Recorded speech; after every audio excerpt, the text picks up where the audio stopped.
Perfect. Good evening and welcome to Thursday, April 17th, 2025. Time is 5:20 p.m. Regular Planning Commission meeting. The meeting will now come to order.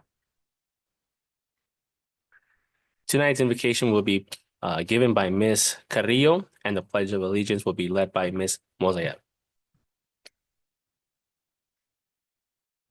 Dear Lord, we thank you for the ability to come before you with this commission. We invite you to be here with us this evening and to grant us wisdom with each case and situation that is presented before us tonight. In your name, we pray.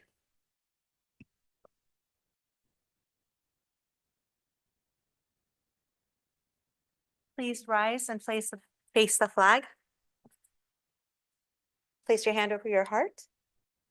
I pledge allegiance to the flag of the United States of America and to the republic for which it stands, one nation, under God, indivisible, with liberty and justice for all.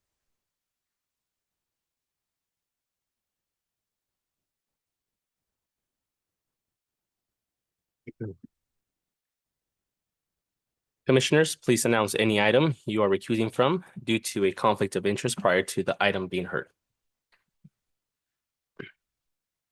Secretary, will you please call the roll of the Planning Commission? Commissioner Boado, Present. Commissioner Monroy, Commissioner Preciado, Present. Vice Chairperson Barrera, Present. Chairperson Ramirez. Present.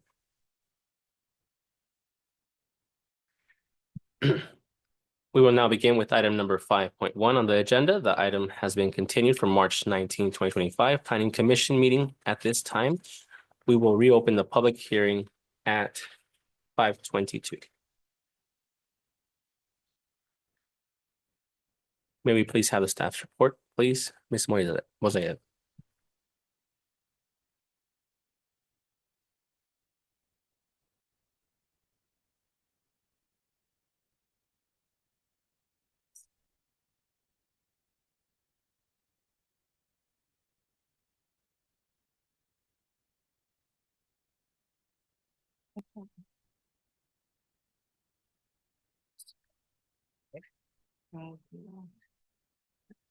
Thank you so much.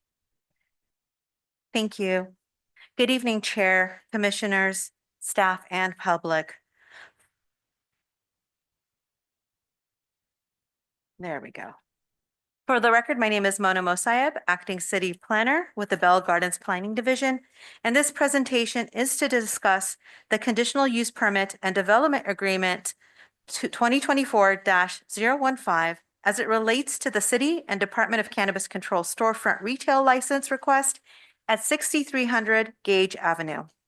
If you recall, this item was continued from February 7th and February 19th and March 19th, where you provided staff with some direction, and I will in detail present in my presentation.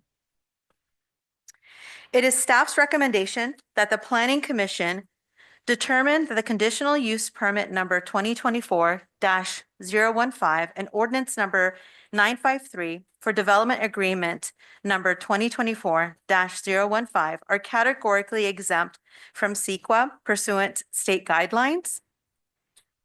Adopt resolution PC 2025-04 approving CUP number 2024-015 to authorize a cannabis retail storefront and tenant improvements to a 1,512 square foot suite at an existing 2,572 square foot commercial building, and to authorize, subject to conditions of approval, this business located at 6300 Gage Avenue.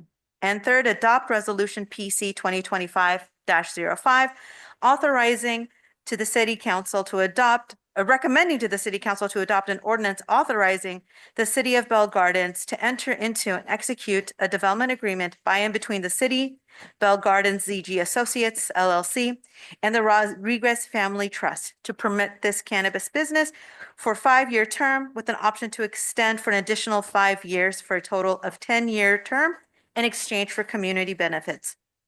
Or to adopt resolution PC 2025-09, denying conditional use permit 2024-015 to permit a cannabis retail use and associated tenant improvements at this location. Brief background. Alejandro Calleras, representing Bell Gardens ZG Associates, is requesting the approval of the CUP to allow a cannabis retail use and proposed tenant improvements at the location. On February 19th, 2025, the Planning Commission held a duly noticed public hearing and reviewed all facts and evidence, both written and verbal, pertaining to the CUP. After receiving public testimony and closing the public hearing, Planning Commission deliberated and determined that the project does not meet the required findings pursuant Bell Gardens Municipal Code Section 9.50.050. On March 19th, 2025, the Planning Commission held a duly noticed public hearing and reviewed all facts and evidence, both written and verbal, pertaining to the CUP. During the public hearing, the applicant offered modifications to the project, including a modification to the hours of operation, additional security during weekday afternoons, and security personnel when the store is not open.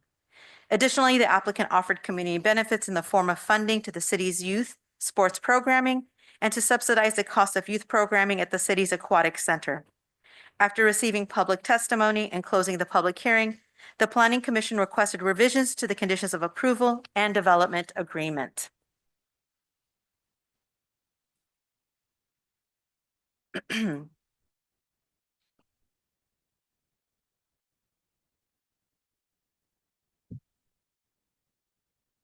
In addition to the annual, my apologies. Condition number 23 has been revised to show the hours of retail operation at the subject site and shall be restricted from 10 a.m. to 9 p.m., Monday through Sundays, with the last delivery at 8 p.m. Condition number 32, applicant shall provide one dedicated security personnel on site 24/7 with one designated manager on site as well. Condition number 39, applicant shall provide a second security personnel on site for the purpose of patrolling the exterior subject site Monday through Fridays between 1 p.m. and 5 p.m. In addition to the annual community benefits of $100,000 and quarterly community benefit equal to 7% of gross receipts, the applicant has offered 3 additional annual community benefits that have been incorporated into the development agreement. $25,000 annual contribution for academic scholarship for Bell Gardens High School graduates, $8,000 annual contribution to sponsor or subsidize the cost of youth sports activities or a team, and $6,000 annual contribution to the Bell Gardens Aquatic Center to subsidize the cost of swimming lessons or similar programming for Bell Gardens youth. The applicant would be required to renew these benefits by January 15th of every year, and the mechanisms of distribution to be determined by the city to ensure their equitable distribution. At the March 24th, 2025 City Council meeting, the City Council directed staff that future cannabis CUP applications with a development agreement request be executed within 60 days of the effective date of the ordinance adopting the DA. Therefore, the Planning Commission may consider adding this provision to the effectuating ordinance when making a recommendation to the City Council to approve ordinance number 953. It is staff's recommendation that the Planning Commission determine that the conditional use permit and ordinance number 953 and development agreement number 2024-015 are categorically exempt from CEQA. Adopt resolution 2025-04 approving the CUP to authorize a cannabis retail use storefront and tenant improvements. And adopt resolution 2025-05 recommending to City Council to adopt an ordinance authorizing the City of Bell Gardens to enter and execute a development agreement by and between the City, Bell Gardens ZG Associates LLC, and the Rodriguez Family Trust. Or to adopt resolution PC 2025-09 denying the CUP 2024-015 to essentially not permit a cannabis retail use at the site. This concludes staff's presentation. Staff, city attorney, and applicants are present and open to questions. Thank you. If I may, Chair.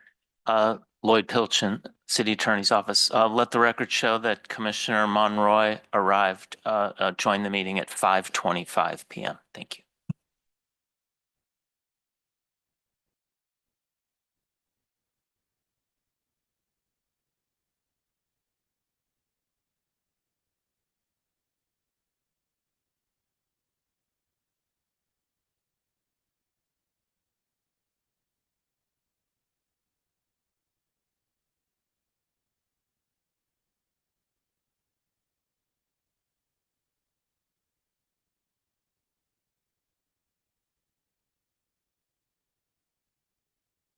You already reopened. Oh, sorry about that. At this time, if the applicant would like to come to the podium to address the planning commission, they may do so. No.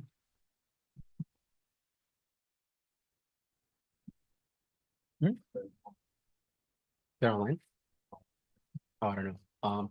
Secretary, is the applicant potentially online? No, Commissioner, I do not see them online. Okay. We'll move on. We will now move to the commissioner's questions or comments. Does any commissioner have any questions or comments? We will now reopen the public comments for this item. Secretary, please announce the instructions for public participation. The members of the public will now have an opportunity to speak on the public hearing item number 5.1. Please state your name for the record before addressing your comments to the members of the Planning Commission. Each speaker and comments are limited to 3 minutes. Callers wishing to make a comment may do so at this time by dialing *9 from your phone. When instructed, dial *6 to unmute yourself. Individuals joining us through the Zoom app may request to make a comment by using raise hand feature on Zoom and select unmute or the microphone icon when instructed. We will begin to hear from the members of the public that are physically present in the council chamber. If you haven't done so already, please submit all comment cards now.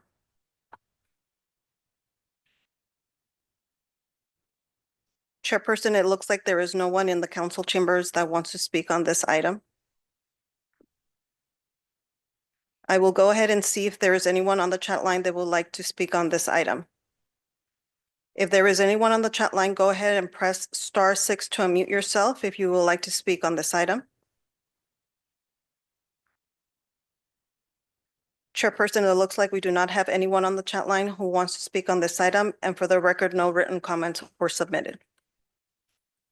Thank you very much. If there's no objections by the planning commission, I will close public participation.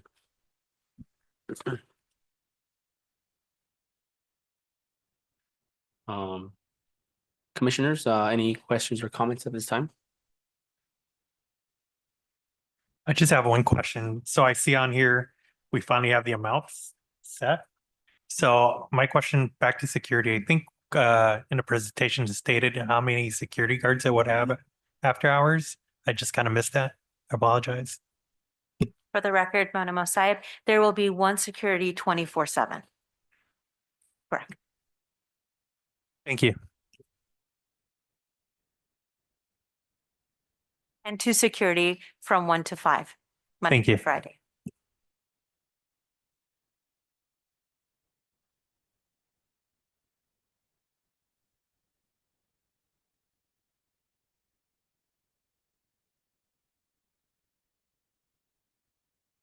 If there's no additional questions or comments by the planning commission, I will close public hearing at 5:34 PM. Chairperson Ramirez. Yes. Paloma McAvoy with the City Attorney's Office. If I could just make one, highlight one point that Ms. Mosaib made. And that was that in a previous city council meeting, we received direction, staff received direction for all incoming DAs or cannabis projects to include a provision that requires the applicant to effectuate the agreement within 60 days of the effective date. That direction was given to you after you first saw this ordinance, but before today. And so it may be something you may want to consider adding into the ordinance so that when it goes to the city council, that language is already in there for the city council's consideration. Okay, can we just add this now when we go to motion to approve? Correct. So in order to do that, when you move to adopt staff's recommendations, I would also recommend that you include a direction for the developer to effectuate the development agreement within 60 days of the effective date of the ordinance. And I can read in the exact language into the record. That would be helpful. Thank you. May I have a motion to move forward with staff's recommendations for actions 1 through 3 as noted for in staff's report and presentation?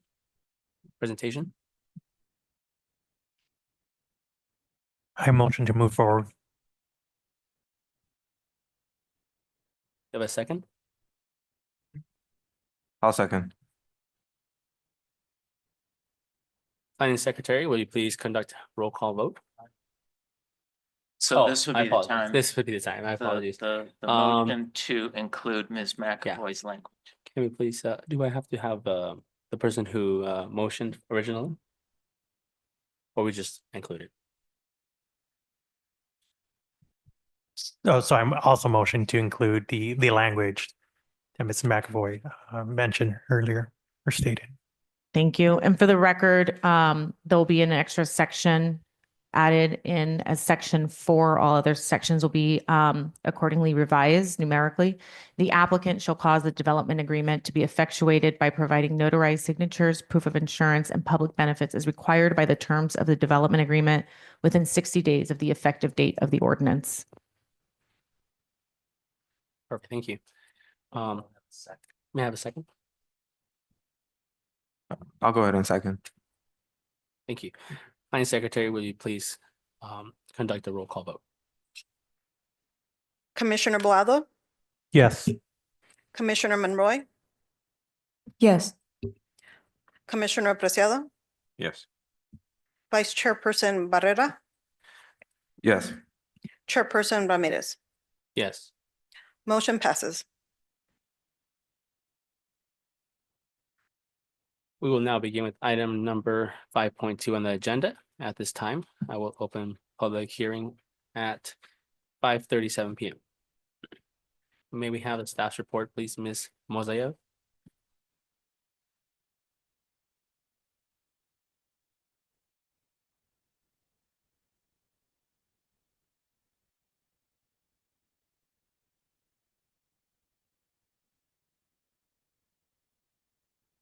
Thank you. Good evening again, Chair, Commissioners, staff, and public. For the record, my name is Mona Mosayeb, Acting City Planner with the City of Bell Gardens Planning Division. This presentation is to discuss the conditional use permit number 2024-066 as it relates to a proposed banquet facility with valet service at 6730 Florence Avenue. The applicant, Eleazar and Alexandria Felix, are requesting that the Planning Commission determine the project is categorically exempt based on the common sense category from the provisions of CEQA and approve conditional use permit authorizing a new banquet facility use with valet parking at 6730 Florence Avenue. The site is located at 6730 Florence Avenue. It is zoned M1, which is light industrial, and has a land use designation of industrial. The subject site is 27,109 square feet in size, with industrial uses in the M1 zone to the north, east, and west of the subject site. To the south of the subject site, there is a zone commercial services and professional with a senior residential living facility. The subject site is currently developed with a 2-story, 13,698 square foot commercial building and a parking lot with 36 existing parking spaces. The business, VIP Real Estate, currently utilizes the existing commercial building for their professional office business operations. The proposed banquet facility would exist in conjunction with the professional office business and operate during the office's closed hours. The subject site is currently developed with a total of 36 off-street vehicular parking.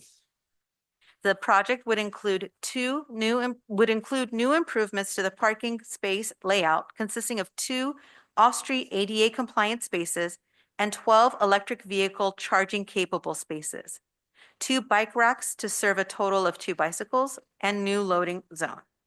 New trash enclosure is also included. The applicant is proposing valet services to utilize their parking lot to its full potential and prevent the misuse of the parking lot by guests. Access to the site can be found through 2 existing egress and ingress accessways via Scout Avenue. Entrance to the parking lot with valet services would be accessed off the North Scout Avenue entrance. The applicant proposes to operate a banquet facility within the 13,698 square foot commercial building, however, utilizing approximately 2,399 square foot of that area. The first floor area would consist of a 1,300 square foot dance floor and 308 square foot bar area, and 1 male and 1 female restroom. The remaining square footage of the commercial building, consisting of the offices and meeting rooms, would be blocked off and screened with decorative materials that would not be utilized during the banquet facility events. The second floor area would consist of a 791 square foot area that would be utilized for dining purposes. The applicant's CUP request is consistent with the City of Bell Gardens General Plan, Land Use Policy Number 4, and Land Use Policy Number 5.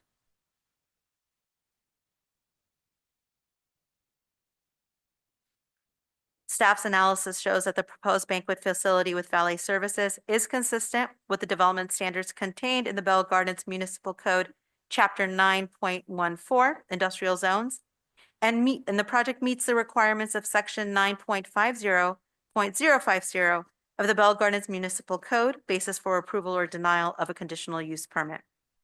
The project is consistent with the Bell Gardens General Plan.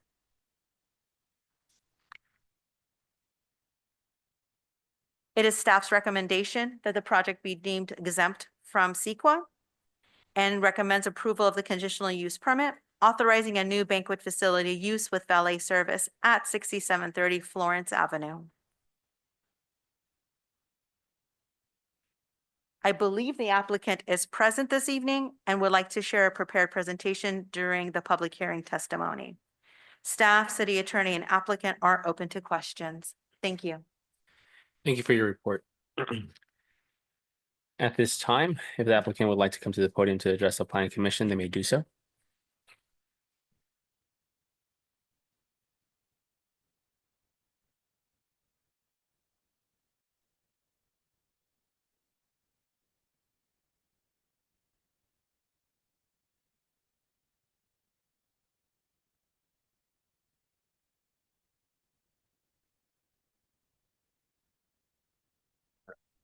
Good evening.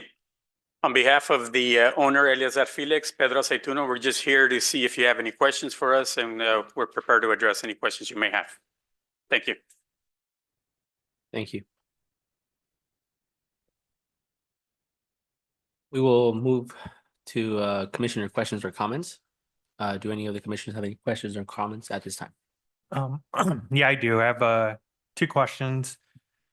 For right now, the hours of operation, and also 12 EV spaces, are those going to be for the community or only for those that will be using the facilities?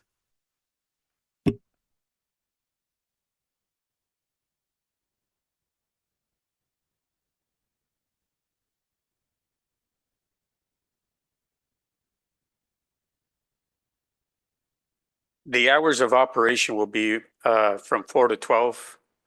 And in regards to the EV, that would be for the folks that are utilizing the facility for the evening. Yeah.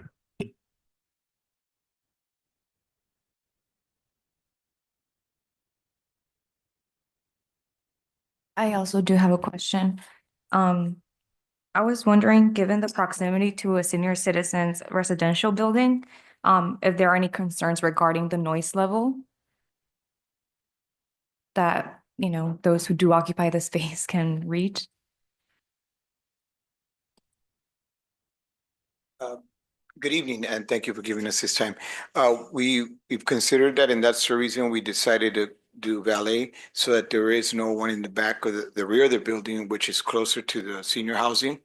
If everybody parks in the front and there's nobody allowed in the back, that there definitely shouldn't be any noise back there. That was the reason we came up, because if you do the valet, you're able to enter through the front of the building, and you don't have to exit our property. You can go to the back, and then there'd be no one in the back. There'd be no noise back there. The building, we've ran a sound test to see if you can hear anything outside, if we would have, say, live music or a DJ, and you can't hear the music outside, so we wouldn't be bothering. And we've considered that. That was, we also, we understand who lives back there. Thank you.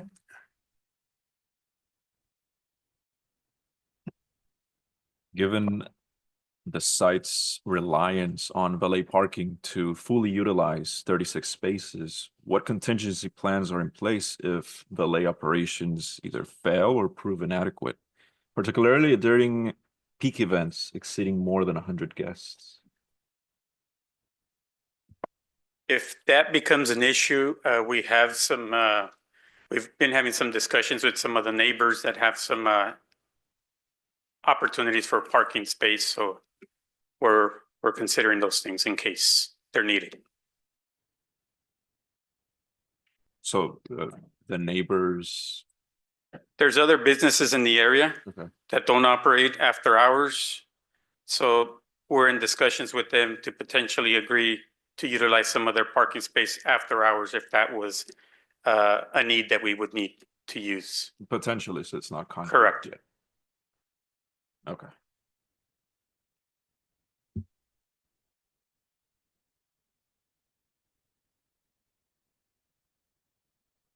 Thank you for your questions, commissioners. Any more questions or comments at this time?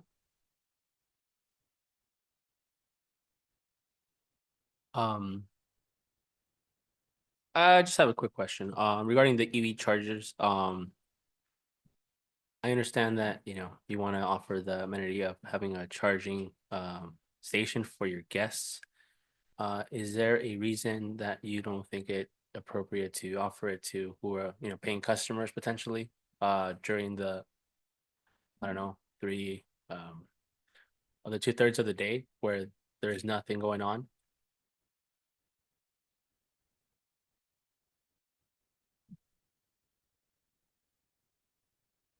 If you recall, during the day, it's still going to be operating as a business.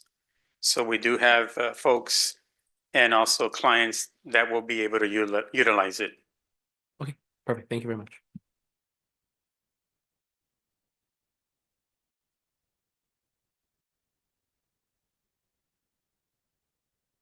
We'll now open the public comment for this item. Secretary, please announce the instructions for public participation.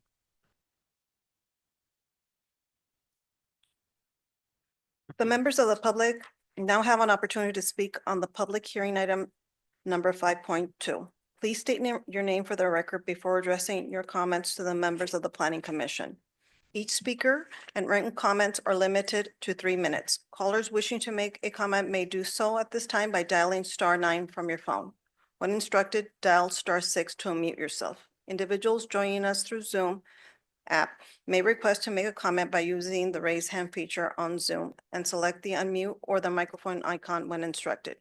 We will begin to hear from the members of the public that are physically present in the council chambers. If you haven't done so already, please submit all comment cards now. Chairperson, it looks like there is no one in the council chambers that wants to speak on this item. I will go ahead and see if there's anyone on the chat line that would like to speak on this item.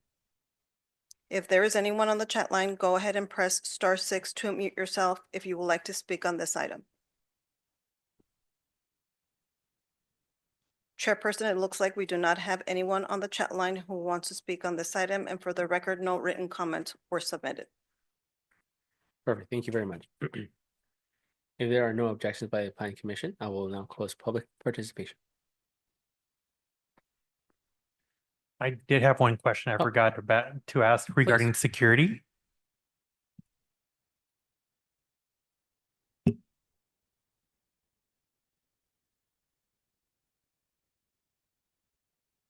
the exterior, have, anytime there's an event, definitely have somebody out there to make sure that, everything's under control.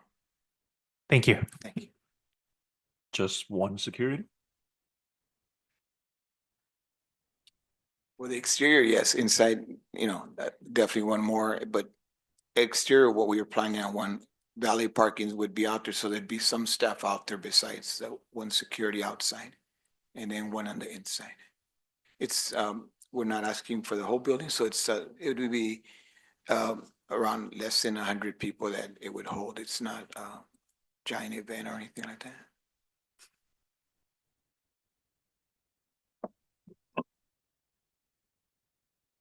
Any additional comments or questions?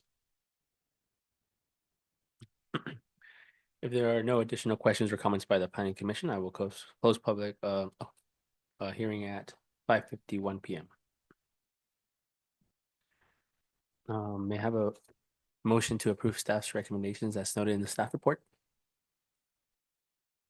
I'd like to make a motion to move forward with staff's recommendation. I second that.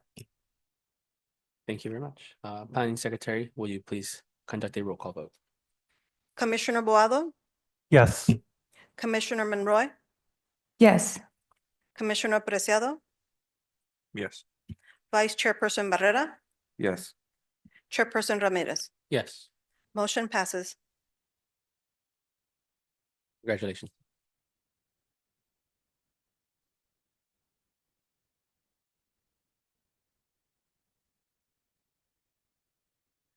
We will now begin with item number 5.3 on the agenda. At this time, I will open the public hearing at 5:52 PM. May we have staff's report, please, Ms. Mosea?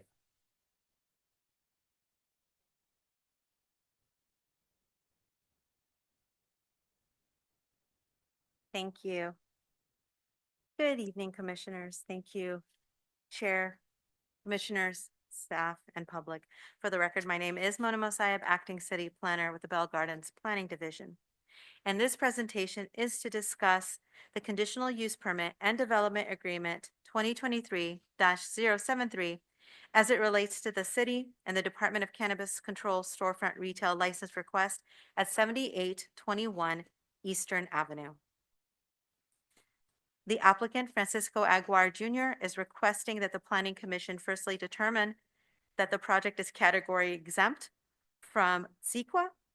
Secondly, approve the conditional use permit authorizing a cannabis retail use in existing commercial structure at the subject site. And thirdly, recommend to the City Council approval of an ordinance to enter into and execute a development agreement with the applicant and property owner as prepared by staff to vest certain development rights for a 5-year term with the option to extend the DA for an additional 5 years for a total of 10 years in exchange for public benefits. The subject site is located at 7821 Eastern Avenue with an assessor parcel number denoted in the slide before you. The site is zoned mixed use and has a land use designation of mixed use. The subject site is 6,286 square feet with the following surrounded uses. To the north is mixed use commercial. To the west, it is also mixed use with residential use. To the south, mixed use commercial. And to the east, R3, residential and vacant. Current site conditions reflect a commercial structure that is prime for redevelopment. As denoted in a previous slide, the site is surrounded by mixed uses of commercial and residential uses, and shown in the images before you, the commercial uses to the north and south, residential to the west, with residential and vacant lots on Eastern Avenue across the street. Before you is a conceptual image of the site upon completion of the tenant improvement. The applicant proposes a 1,748 square foot commercial cannabis retail storefront. The retail area is 553 square feet, and the back end for staff access only is 1,195 square feet. Included in the back end space are the vaults, offices, staff restrooms, staff bake room.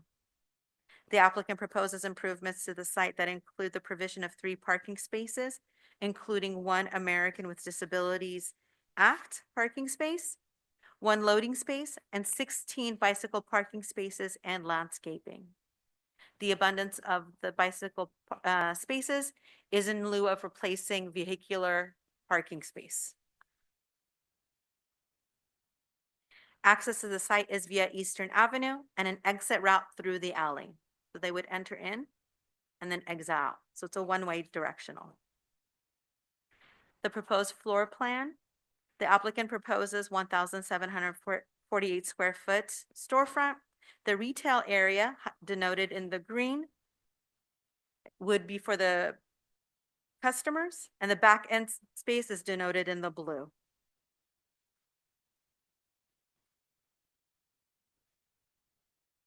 If approved, operating standards and conditions of approval would address issues such as, but not limited to, maintenance of the subject site in a neat and orderly manner, debris and graffiti to be removed in a timely manner, prohibition of on-site consumption of cannabis and cannabis products, and at least 1 security guard during operating hours.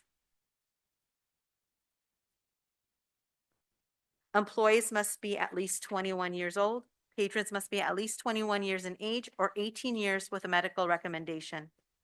The applicant is requesting operating hours, and we are providing operating hours of 10 a.m. to 10 p.m. with the last delivery to be placed at 9 p.m. An added condition of approval is being proposed this evening, that the subject site and surrounding area shall be maintained, and any damaged or broken exterior lights on the subject site shall be replaced or repaired within 48 hours of being observed or reported. And this is consistent with the applicant's lighting plan. The proposed DA provisions. Excuse me. Staff and applicant have negotiated terms of the development agreement. Staff recommends approval of the DA within the reported materials and would provide an additional 5-year terms to the one approved for a total of 10 years. In return, the applicant would provide an annual community benefit in the amount of $100,000 per year, renewed every January. The applicant would be required to pay a quarterly community benefit equal to 7% of gross receipts once the store is in operation. At the March 24th, 2025 City Council meeting, the City Council directed staff that future cannabis CUP applications with development agreement requests be executed within 60 days of the effective date of the ordinance adopting the DA. This provision is included in the ordinance before you tonight. 80% of all community benefits would be dedicated towards the city's youth and educational programming for the city's and for the city's housing program. The Planning Commission may recommend that the City Council approve the DA as is, recommend approval but with different terms than the ones presented to you this evening, or recommend disapproval of the DA. Staff's analysis shows that the applicant's CUP request is consistent with the City of Bell Gardens general plan, Land Use Policy 3, and Land Use Policy 5.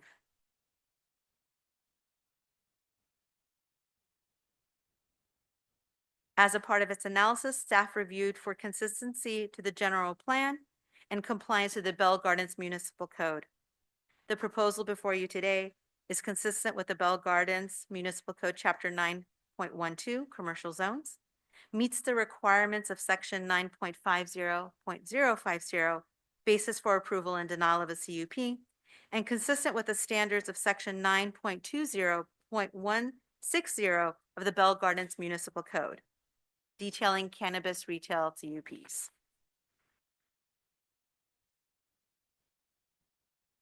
The recommendation before you this evening is requesting the Planning Commission to determine the project is categorically exempt from CEQA, approve a conditional use permit authorizing cannabis retail use, and recommend to City Council approval of an ordinance to enter into and execute a development agreement with the applicant and property owner as prepared by staff to vest certain development rights in exchange for 10 years of public benefits. The applicant is present this evening and would like to share a few words during the public hearing testimony. Staff, city attorney, and applicant are open to questions. Thank you. Thank you for your presentation. At this time, if the applicant would like to come to the podium to address the planning commission, they may do so.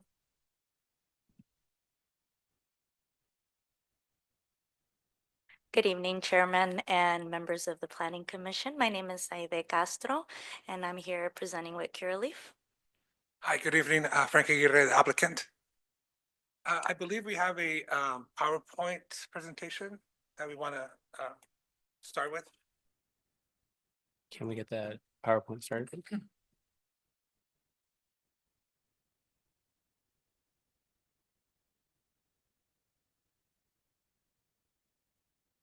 Great. Okay. Can we go to slide 2, please? Great. We are the team, which is encompassing of myself. I have at least 7 years of experience in the cannabis industry as general manager for other brands.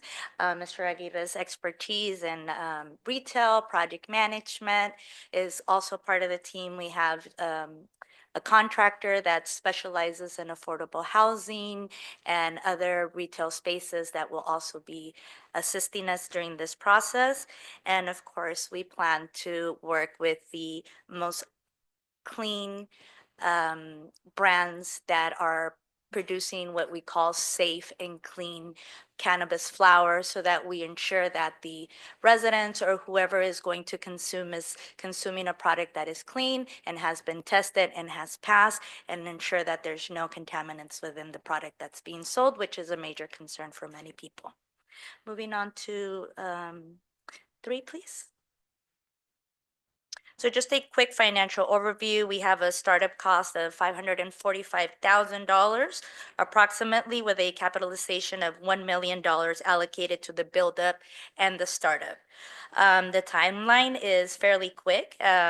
We got the message loud and clear. We will very quickly sign the development agreement before the 60-day period, and just be operational within 9 months after receiving the California State Department of Cannabis Control license as required.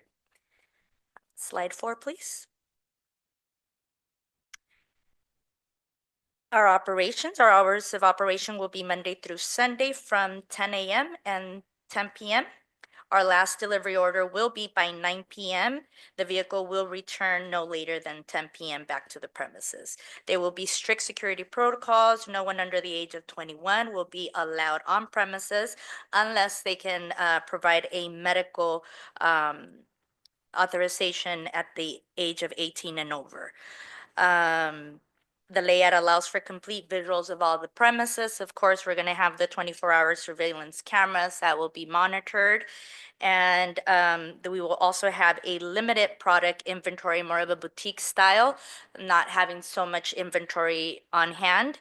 And we will be doing our regular inventory audits, and we will be using the strict metric controls, which is required by the Department of Cannabis Control.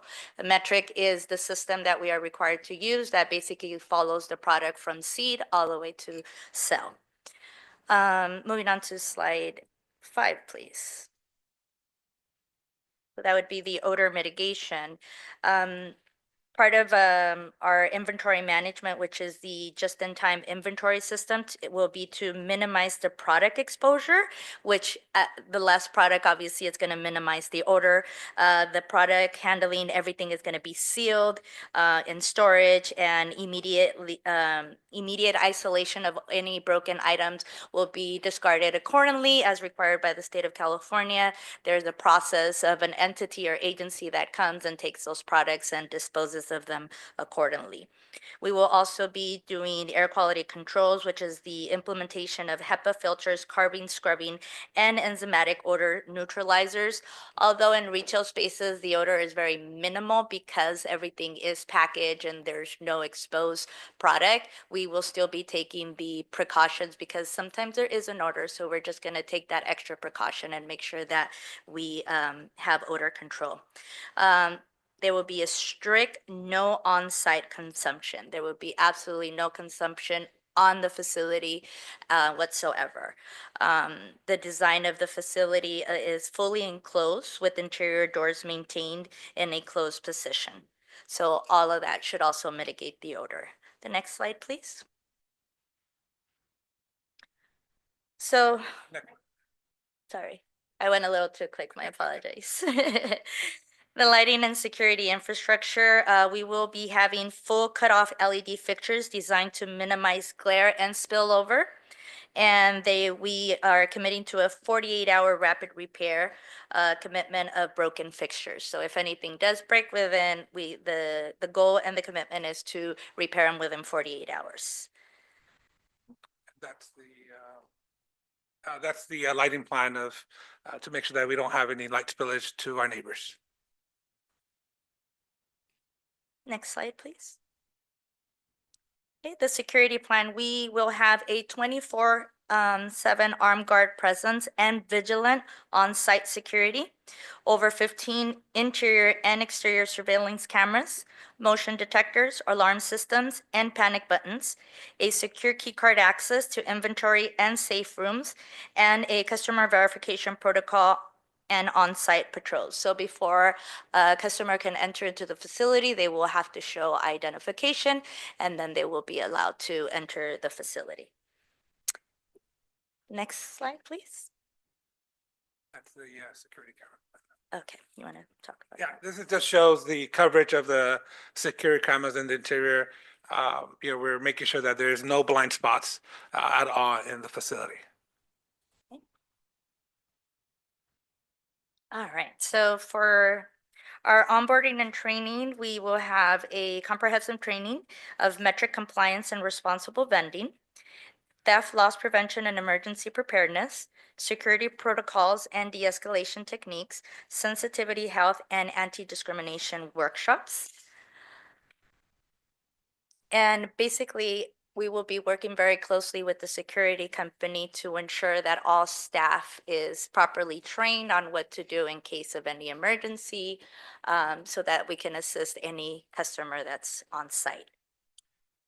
Additionally, part of our community outreach efforts, we conducted a canvassing program talking about the project on Eastern. And we knocked at over 600 doors in the 1,000-foot radius and collected 131 signatures of support for the project from residents within that 1,000-foot buffer. So I'd like to submit those for the record as well.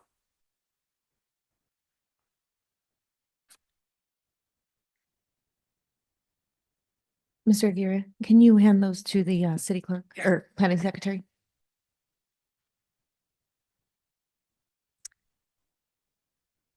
Thank you. So in conclusion, we stand as a committed community partner, blending responsible business operations with proactive community engagement through strategic job creation, robust operational standards, and substantial financial contributions to local initiatives, as well as a direct community outreach. We strive to be a trusted and valued presence in Bell Gardens, and we are happy to answer any questions or concerns you may have. Thank you very much. We will now move to the commissioners' questions or comments. Do any of the commissioners have any questions or comments? Yeah, I have quite a few, but I'll start with a few right now. As far as the positions, are they union positions? We will be required to, after, I believe, 20 employees, the state requires that you enter into a labor peace agreement. And that's absolutely not an issue. We would be happy to do so. Perfect. My other question is, do you plan on having a percentage of Bell Garden residents possibly to work there? That would be the main goal. It's always, especially in this type of industry, having local hire, especially in the surrounding area, is always the best thing because they tend to have a better understanding of the community, what's important. So as the person who's going to be doing most of the hiring, I will absolutely be focused on hiring people from this area, just because it makes life easier because they know what's going on in the area. And the employee age range tends to be between the age of 21 and 28, so they're very up to date with the goings on. Thank you. And then lastly, on security, you mentioned 24/7. Yes. And that's only going to be one security basically during the day, or is it going to be a multiple? So it'll always be at least one, but during working hours, I am going to require two because I would like one at the front to always be checking ID. But if we're getting a delivery of product, I'm gonna need one watching the delivery while the other person is doing their job in the front. Thank you. That was my question because you have a strict policy, right? People smoking on the premises. Oh, So if absolutely. one's inside, how would they know, right? Yeah, So no, that- no, no, okay. that's part of the thing. We need somebody who's gonna be walking the facility, you know, the premises. But also, just as, I guess I'm a little bit extra, but normally I'm watching the cameras. You have 24-hour, you have surveillance access at all times. So just as I am 100% committed to tell you, I'm going to be constantly looking at that because it kind of gives you an idea of what's going on, and you have to pay attention to make sure the security guards are doing their job too. Thank you very much. Appreciate it. Commissioner Bellato, Paloma McAvoy from the City Attorney's Office. And also just to clarify, the conditions of approval do require one security personnel on site 24 hours a day, 7 days a week. And then currently our conditions of approval only require a second security personnel between the hours of 1 to 5, Monday through Friday. Thank you.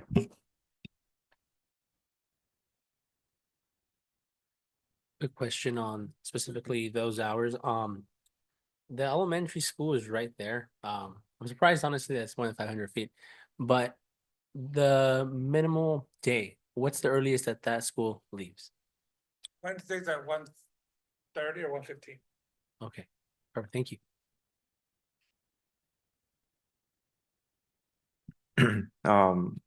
I believe our last applicant, Zen Garden, put forward additional community benefits as well. So as I would like to know if you guys are also willing to put forward anything else other than the required amount. We absolutely are. We've already made some commitments with the Sela Kiwanis Club, and to benefit the youth and families in Bell Gardens, that amount is for $5,000. We've also made another commitment to the Southeast Leadership Network, earmarked for arts programs and events in the city of Bell Gardens. We will be happy to provide the commitment letters from these organizations. We'll submit them for the record. But also, at the end of the day, you know, the city council and you yourselves as planning commissioners, you know, there's a lot of needs within the city. So we do not want to tie ourselves to be specific. This is what we are proposing and who we have made commitments to, and they have given us letters. But we also understand that there might be other needs from the community. So we are open to being able to help in other organizations as well. We just don't want to tie our hands because we don't know what kind of other help you guys might need. We've always kind of allowed for flexibility that if the help is needed in another aspect, that we'd be happy to do so. Because, you know, it might be the Kiwanis Club, they're like, we're good this year, but can you help us help this organization? So that's the only reason we haven't tied our hands from that, but we are 100% committed to helping more than the 100,000 that's required. Thank you. One more question. So like the chairperson mentioned, the school is it's past the 600 feet, but it's I believe it's 77 to be exact from the location. So are there any plans in place for those hours that there are students passing by, or? Well, absolutely. One of the things that we went as in the design, the building is very low key. If you kind of look at it, I'm gonna say it kind of looks like a Mac store. There's the signage is very simple. I've made recommendations that we don't use the cannabis leaf. I don't think we need to. Most brands don't do that anymore. And of course, there's gonna, I'm sorry? The fencing. The fencing where it's enclosed, it's access only through the gate. And more importantly, there's going to be security there. But as we studied the area, they seem to use jaboneria more as they're going home, and at that age group they tend to be picked up. But we will take all the necessary precautions to make sure that there's nothing inviting on the outside of the building to a young kid or anybody who's like, oh, look at what's there, and want to come in. That is absolutely the goal, to make sure that it's not enticing, that there's nothing that a young individual is going to look at and say, this is what this is, unless somebody takes the time to explain it to them. Thank you. Commissioner Barrera, Paloma McAvoy with the City Attorney's Office, just to add on to the applicant's comments. The code does prohibit cannabis insignia, logos, that sort of advertising on the exterior of the building. So that's something that we ask of all of our applicants. And then in terms of the community benefits is similar to all of the other applicants you've seen, with the exception of Zen Garden. The other commitments that the applicant is discussing is separate and apart from the development agreement. So the city doesn't have any sort of enforcement power on that portion of it, just to add that clarification. All right, thank you. Great questions, Vice Chair. If I can follow up on a little bit of what you had mentioned, I think that because our aquatic center is being developed and we'd like to push it to thrive in a very significant way, I think that we kind of highlighted that is the interest of the community. And if you guys would be willing to commit to something in paper so that we can move forward with our vote, I think that would be significant. Also, I wanted to ask a question regarding the building. That building used to be like a party supply building at some point. So those are huge windows right there in the front, if I'm not mistaken. How are you going to retrofit the building so is it still going to have windows there? I don't think so, right? Yeah, the windows are going to maintain. They're going to become slits instead of the big windows that you see now. Right, so that design will still have smaller kind of windows and slits on there. So people walking by are going to be able to see into the No, building? there'll be tint on them. It's just the glass with the tint, so that so that it can be. I'm not sure what the city requirement is going to be in terms of. Correct. So the code actually prohibits tinted glass. Clear glass is fine. It's more of the aspect of advertising cannabis materials on. We understand that people are going to be passing by. So I think the desire of the city is to get rid of the tinted glass and the big insignias and the big logos. And I think more in line with what you're describing as a technology store or an Apple store. Yeah, so we'll definitely fall in line with whatever city codes requires to do, but the big windows will be smaller windows, right? They won't be what you see now. Okay. Do you have a? Kind of give you a little Do you have visual. an example of that? Just a It's vision. it's on one of the Can we pull up that slide again? Yeah. If possible. Just imagine the same big window, but with frames around it to make them smaller. But hopefully we'll see something soon. Mona, do you have the slide? The rendering? Thank you. And then one of the things to mention is that when individuals do walk by those windows, it's looking into the lobby, right, and not to the sales floor. So just to reiterate, they will enter the lobby first. We'll check their credentials, and then from there they'll go into the retail space. Perfect. I don't think the rendering is. Yeah. Oh, okay, there we go. Oh, that's fine. Oh, there.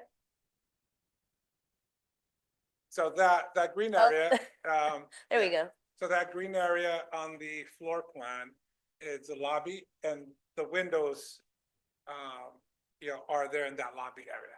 And let the record reflect that those cannabis leaves will no longer be there. Yeah. And also to confirm the parking, right? So there's going to be only 3 spaces for parking Yes, but we do and have one a, ADA, right? And then 16 bike. yeah. But we also have a mitigation for parking as well that we prepared for, and we do have a letter of support from Moras Towing, and they will be happy to provide us extra parking if needed. Okay, thank you. I do have a question regarding access to the alley behind your site. Is there direct access to the alley? It's gated. The facility will be gated. So yes, there is direct access. That's where having security guards on premises would, comes in. So if you look at the floor plan, the public alley's there. It's a one way in, one way out. It's the egress is through Eastern and the ingress and then the egress through the public alley. So you wouldn't be able to drive through the alley into the facility. Okay, would there be a security on both ends then, or just one on We one want the side? security guard patrolling the exterior of the premises. Okay. It's not a huge lot, so the security guard will be able to patrol the premises. Thank you. One more question. This might be directed more to staff, but I believe across the street there is a church. Have we confirmed if that's still currently there? Churches are not included as a sensitive use, so even if there Okay. is an active church, it would not be deemed a sensitive use. And what we noted as across the street was residential on the vacant lot from Eastern directly. So if there is a church, it's not directly across the street. Okay, got it. Thank you. Perfect. Thank you. If I can make a little comment to my fellow commissioners, I feel like from what we're seeing presented to us tonight is the same concerns and things that we brought up for the previous applicant are aligned, and we presented their concerns, and I feel like there was a gesture by saying, hey, we're going to do this and that through supporting the community in a different way. We're seeing it, slightly more monetary, and I feel like we've set a standard. And if do you guys think that this applicant is different because of the location, or because from what I can see is this school looks even closer than the high school? What do you guys think?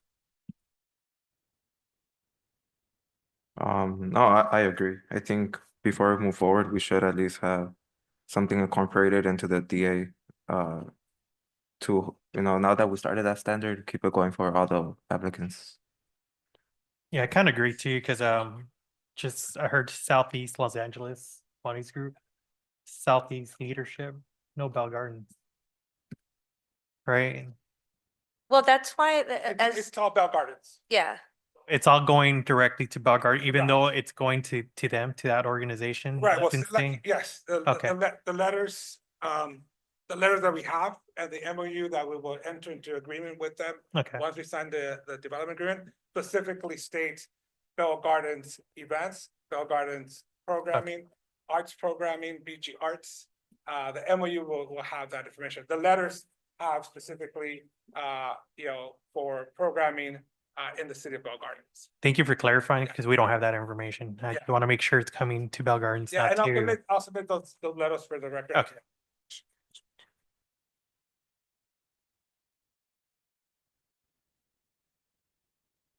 So the project was deemed exempt from CEQA based on the common sense exemption and the existing facilities exemption.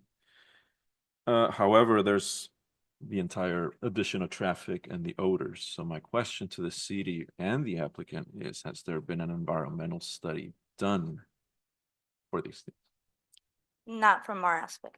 So why was a focused environmental study not conducted instead of assuming there would be no impact? This is Paloma McAvoy with the City Attorney's Office. CEQA is kind of a unique animal that does not require a study every time a new project is being proposed. Typically, anytime you take an action that may result in what we call an environmental impact, there is some sort of CEQA analysis that's required. However, CEQA also builds in a number of exemptions. Two of them are before you today, one called the common sense exemption. And the reason why we're calling it a common sense exemption is our justifying that as one of the applicable exemptions is based on the fact that cannabis retail operations operate very similarly to other commercial operations in the sense that they are in smaller spaces. They are in, your particular cannabis ordinance allows these operations to take place in industrial and commercial areas, just like your other commercial uses within the city. Folks they're subject to the same parking requirements, and folks tend to shop there for a short period of time, like other retail exemptions. The other exemption that we're relying upon is the existing facilities exemption. And the existing facilities exemption basically means somebody's coming in and they're forming tenant improvements on an existing building, and you're not proposing additional space or to enlarge the building. Those are the exemptions that we have relied upon almost exclusively for all of the applicants that we've permitted thus far. Thank you.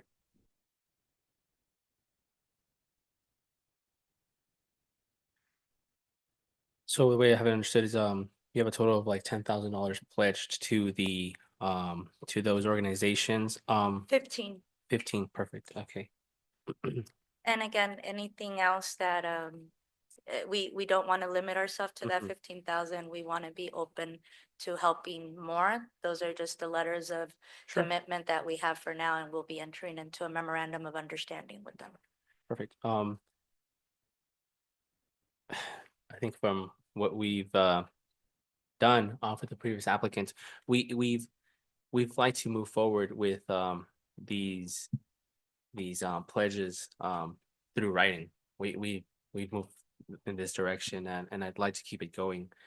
Because you've done 15, I mean, would you be open to doing 10,000 annually for the academics, 8 for the sponsored and subsidized cost of sports youth, and 6,000 for aquatic centers as well? Is that something you'd be open to? Chairperson will be happy to. That was part of what our suggestion is. But I would like you to take into consideration that not every applicant has had to include this under development agreement.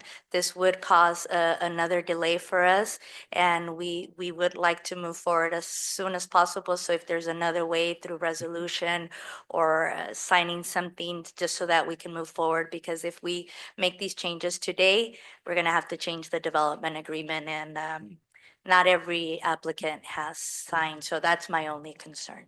Alma McAvoy with the city attorney's office. We can actually incorporate the changes into the dais today Okay. if that's the objection. If Because what we have is a template from the last applicant. So it is helpful when staff knows these things in advance, because we're able to incorporate it from the dais. Absolutely. Thank you. Yes, and we will happily, we can move most of the money if you want to that other program. We want to make sure it's going to the right things. So if the aquatic center and those things that you mentioned are more of a priority, we're happy. We're happy to put those $10,000 into that. We'll keep the $5,000 for the Kiwanis Club because they deal with the youth and they're already working on some stuff. But those 10,000 to the aquatic center, more than happy to do so. Commissioners, is this I guess what I was gonna say, the reason why this came up with the last applicant, because of proximity to the school, which is, in this case, is the same thing. Absolutely. So Yeah. if we do that, I know you mentioned the other ones, Yeah. but they weren't that close to school, No, like and the last one, and that's why we're saying this. it's And they're regardless. pretty it's the right generous thing. as far as what they Yeah. what they gave us, and even myself. I'm a research consultant for probably one of the biggest healthcare organizations, and I'll tell you right now, I'm probably the only Latino there. So we need programs like this in cities, right? So we get individuals. It's the right thing to do. Exactly. We support that and we stand behind that. I mean, at the end of the day, you guys are giving us the privilege and the opportunity to come do business in this community. And the right thing to do is be a good business partner and help the important programs. And we're also 100% minority owned. Okay, All of every single partner is. I'm glad to hear that. Yeah. Thank you. And they're from the community. You know, I grew up in Southgate. I'm from Linwood, sorry. Other partner is from Bell Gardens. But my tia's here. Yeah. So 100% minority owned and locally owned. Thank you. Thank you. perfect? Any other comments or questions? Question for the commissioners, actually. Is that going to be the policy of the commission of voting according to how much money they apportion to the city itself, rather than the immediate impact? Good question. In this case, I just thought that it was appropriate because we did that for the exact same reasons for the previous applicant, and we approved it. But I don't think it's necessarily that. Monetary wise, just gestures that suggest that they want to commit to the community rather than just, you know, serve them this product and, you know, we'll go from, who knows where it goes from there, right? Like people walk by, this is all really kind of new, right, to our community. We've never had stores like this, and now they're saying that we have to have 7 minimum, right? Or not have to, but we can't have that. And it seems that they're pushing those 7, but without an option, and we have to now navigate these waters in that way. So we wait and see. I think so. Any other comments? Well, I was just gonna say, obviously, I think we all have our personal beliefs, right, regarding this. I'm just following what the city council instructed, right, and got approved at the end of the day. And then for us here as a commission, we're just going over the presentation, what they're providing, if they're following the guidelines, the recommendations that basically the planning department made and city attorney. That's what I'm going based on. It's on facts, right? Facts and research as well. And obviously we had a delay with the other ones because we did our due diligence here as far as the foot traffic for students, right? That was the delay for that one. So I think it's a case by case situation. At least that's my opinion. If it's helpful for the planning commission, I can go over the changes that happened from when Zen Garden first came to approval tonight. You did shorten the hours by 1 hour for business to close by 9 p.m. You added the requirement for a security guard to be on site 24 hours, 7 days a week, as well as a second security personnel on weekdays from 1 to 5 p.m. The security provisions are already included in the conditions of approval. Their hours of operation are still till 10 p.m. So that is something that's a little different than from Zen Garden. And in addition, you added the youth specific benefit fees to the development agreement, and that was inclusive of $25,000 for academic scholarships for the youth residents, $8,000 for youth sports programming, as well as a $6,000 contribution to the aquatic center. And those contributions that go into the development agreement would be annual. And if I may, just to add to that, like for the last applicant, right? The biggest thing to me was security, obviously, right? And they came back and I was kind of pleased what they provided 24/7, the additional security. And also at the end of the day, the hours, right? That was key, that they were willing to work with us and make those changes. And as an added bonus, obviously, they threw in all that dollar amount for all these different programs. But for me, that was the key things. I'm wondering if my fellow commissioners are in agreement to kind of replicate the same stipulations to the previous applicant. Is that the concern here? And if that's the case, is the wording that has been applied to the previous applicant applicable for this? Like, is this right now in writing as well, or is that something we have to discuss to also impose on this applicant? That's, Are we, if I may, are we talking about what Ms. McAvoy just read, which were the changes, and you're asking to clarify, are we sure those are what we want on this one? Okay, that's a good question.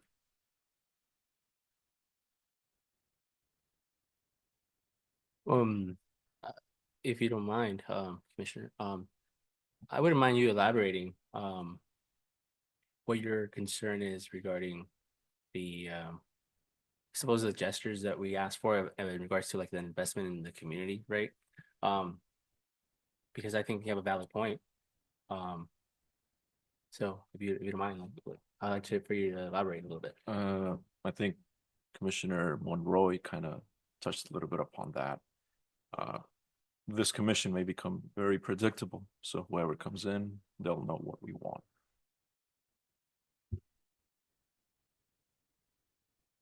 That's a great point. It's a great point. I think that as we sit here meeting after meeting, we'll learn how to approach and what are the limits to the positions are. I mean, we're not here really to demand anything. We're here to suggest and, you know, to suggest and present things to the council, right? So I think like you kind of say yes or no, or we can work with them to try to see if we can have the community benefit in a just slightly more positive way. But the presentation's here and the parameters are set. And so I think that like when we come down to the what's the reasoning for saying no, right? Do we have one at this moment? Stuff like that are the things that I think about. And when they're not within a certain radius, then what do we have after that? Just to add to that, right, based on this whole experience, so you know, Commissioner, it's been case by case, even with the first one we had, right? They came back multiple times. So I don't think they expect, it's always different. It all depends where they're placed at, what they present to us. So to me is case by case. That's how I'm taking it. If I may add, and as Commissioner Boato said, there's only one project before you, so it has to be case by case in that sense.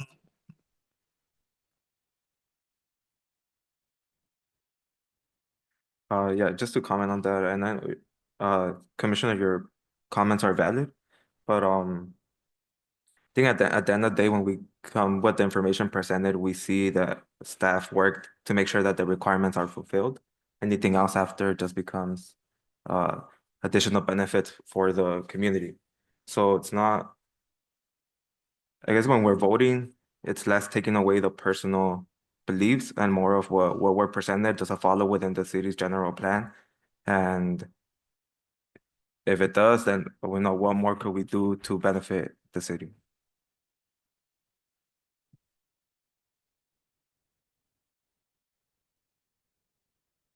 Any other questions or comments?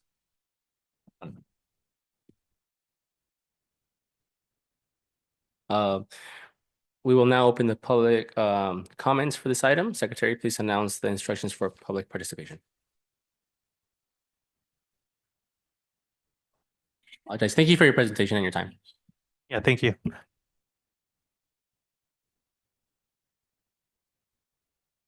Members of the public will now have an opportunity to speak on the public hearing item number 5.3. Please state your name for the record before addressing your comments to the members of the Planning Commission. Each speaker and written comments are limited to 3 minutes. Callers wishing to make a comment may do so at this time by dialing *9 from your phone. When instructed, dial *6 to unmute yourself. Individuals joining us through the Zoom app may request to make a comment by using the raise hand feature on Zoom and select the unmute or the microphone icon when instructed. We will begin to hear from members of the public that are physically present in the council chamber. If you haven't done so already, please submit all comment cards now.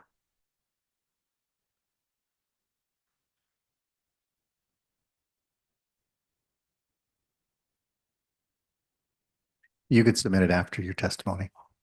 Thank you. My name is Mario Beltran. I am a 30-year resident of Bell Gardens, former planning commissioner, former council member. My son attends Bell Gardens Elementary School, which is around this project. My recommendation as a resident, as a local business owner, as a father raising a kid that attends that school, is for you to treat all applicants the same. I believe that what we would like to see are, this new industry compete with each other. Whoever offers the best service, best prices, best quality and products for those, eligible adults that choose to use this product, then they do so in a safe, legal manner, not like the illegal dispensary that the city tolerates and still, it's in business next to Bionico Zapopan, which my son, who I take to buy, the apple covering chamoy after school, pointed out to me because I was so distracted that I didn't realize there's an illegal dispensary next to it. My son was able to see it, 10-year-old student from BGE. Hey, what are they selling there? So you have illegal cannabis sales taking place as we speak.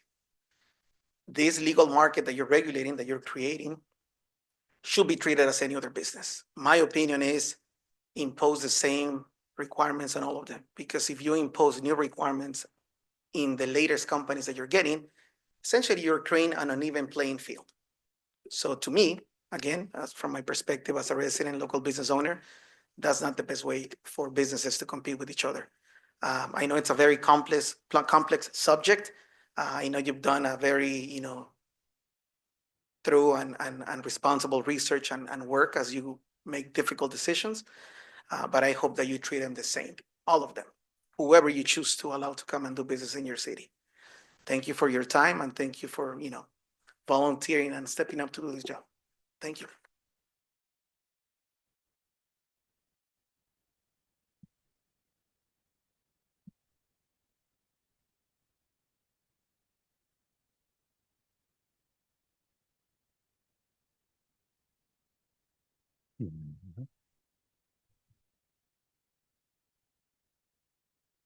Commissioner, I will go ahead and see if there's anyone on the chat line that would like to speak on this item.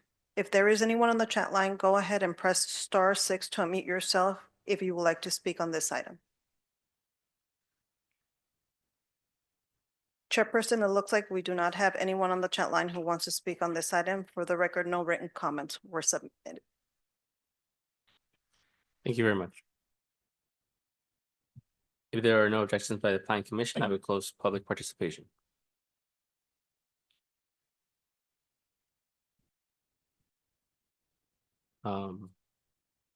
If there are no additional questions or comments by the Planning Commission, I will close public hearing at 6:41 p.m.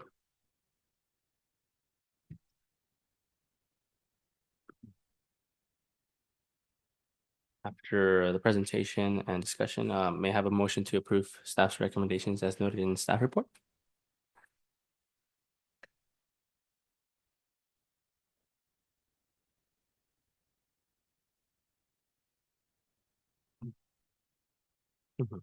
Perfect.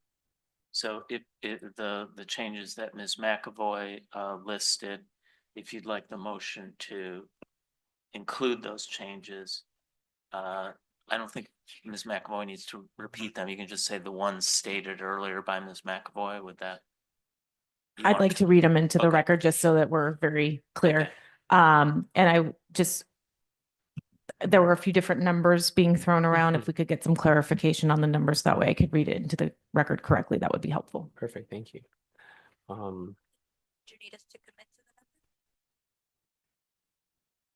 the number? Did you, Chairperson, did you want to call the applicant back up? and Sure. Ask Can for we some have clarification? them, kind of be, yeah, give us some clarification as to the numbers. I know that the previous applicant, did We will commit 25. 25,000 to the specific recommendations that you made, sir. I remember the aquatic center being one, sports programs, but forgive me, I don't remember the exact words, but we will commit to 25,000 exactly to be used as you recommended. It was, I believe, 25 towards the scholarships. It was 8 to youth programs, and it was 6,000 to aquatics. We know that you already pledged 15,000, so the compromise was going to be, essentially, we still want to make a push for aquatic programs because it's very important for our community. So sure, we can deduct 15 from probably the scholarship one. So, for everybody's edification, presumably the recommendation would be to, recommend the approval of the development agreement with a $25,000 commitment to the City Aquatic Center. Oh, it's really, it's up to the commission. I think he meant 10,000 for the school scholarship and then the remainder, right? 8 to to sports and then 6 to the aquatic center, or did I get those switched? No, that's correct. Does that sound? Thank you. That's helpful. As we're discussing, Commissioner Monroy, how do you think about the language that we're using and the standard that we're setting? I'd like to hear a little bit of what you think we're setting a standard for it today. I understand Commissioner Fresedo's concerns. I can see how setting a precedent can become don't know.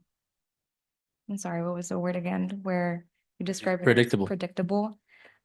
However, that also comes with setting a standard as, I don't know, like as uniform as possible, as unbiased as possible. So I can see both sides. However, I'm a little confused for the total sum of these additional benefits outside of the 100,000 for the community benefit, the annual community benefit, account. Would this be 25 total? Can we just clarify that? No, I believe that the applicant said that they had already pledged 15. We don't have that in our writing, but I believe that they submitted paperwork that said that they did pledge 15. Yes, that's what they represented. Legal hasn't reviewed it, but they did submit something into the record. Sure. And then they would be, so that's 15 and the 10 for as scholarships or whatever the commissioners think that is appropriate. And then youth program, and then the 6,000 for the aquatic. Okay. That's my question, and that would be, they already pledged 15,000, but does that mean we have to deduct from any current that was already set by the previous applicant? Great question. I do think that there's a level, we would want to be equal with each applicant, right? I wouldn't want to put too much strain, if that makes sense, on anyone. What do you guys think? I just want to know, what is it that we as commissioners deem too close in proximity to certain schools or sensitive use sites? Because the number in distance from this site to the Bell Gardens Elementary School is not the exact number as the other applicants to Bell Gardens High School. So up until what number are we in agreement that that's still too close? That's a great question. I'm open to hear what you guys think. I looked at the map and they're literally around the corner. The only exit out of that school is left or right or straight. And you're gonna cross it, right? The high school was pretty much in the same kind of space. I don't know the exact numbers at this time, but from when I looked at the map, I was like, whoa. Have you guys taken a minute and looked at exactly where it's at?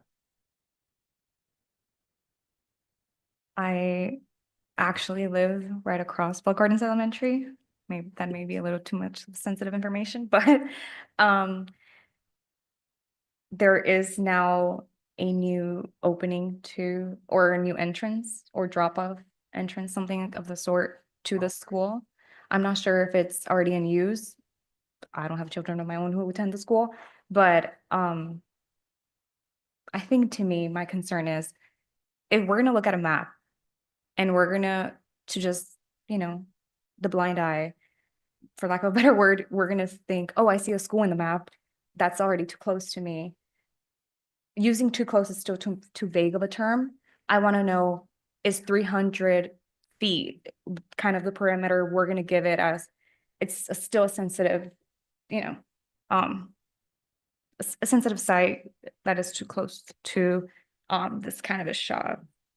Am I clear? No, Am I think understood? that makes sense. Okay. It makes sense, and I'll give you my logic behind Okay. the other one, right? For me, the other one, because I know the high school, and I know that's a place where kids hang out around there. You have Troy's and all that, right? So for me, there's a lot of foot traffic. As far as Bell Gardens Elementary, I'll be honest with you, I don't know where the students go or where they walk, the families. I know it's kind of close by seeing the pictures, but I don't have access to that as far as the distance. But to me, if a school's pretty close by, I kind of feel like on edge, basically because of family, kids, and being exposed. But another thing too, that's part of this whole process, right? There is no display of anything, so they don't know it's a dispensary, right? At the end of the day. So that's key as well to consider, because there's no logos, no nothing. I mean, unless they know when they talk to friends or whoever, they'll know it's a dispensary. Yeah, if I may, John Ramirez, Interim Community Development Director. If Mona can put up the slide that shows what the allocation was for the prior cannabis use, just for reference. And for clarification, a few things just to consider. The location meets the distance requirements from all the sensitive uses per the ordinance. However, that doesn't mean that the commission as a body or a commissioner as an individual has to vote for the project. So it's definitely within the, the conscience of the particular commissioner. If they don't agree with the location or they think it's too close, it's perfectly under their ability to either vote against the project as an individual commissioner and or make an alternative motion or substitute motion in the event that the motion that's initially provided isn't satisfactory to them. So I just want to make sure that, sometimes the friction of different opinions yields the best result. And so it's definitely something that, if you feel strongly about as a commissioner, as an individual, you can vote your own way. But I thought it would be better to bring this up for reference. So, because when we start talking about the numbers, I get confused. So bear with me. I'm a little older than most of you, so it might be age, but I thought this would be a good reference for conversation aside from, if you believe the use is too close, which, that's completely understandable. But if this helps, Chair, for framing some of the conversation, hopefully I'll be quiet now and let you jump in if you wanted to take a look and have the conversation with your fellow commissioners. No, thank you very much for that. I think for a moment we kind of forget that there's an option to say, we don't agree with that location, right? So because it set the standard doesn't mean that this is exactly the same thing, and that's a great point. So yeah, let me know.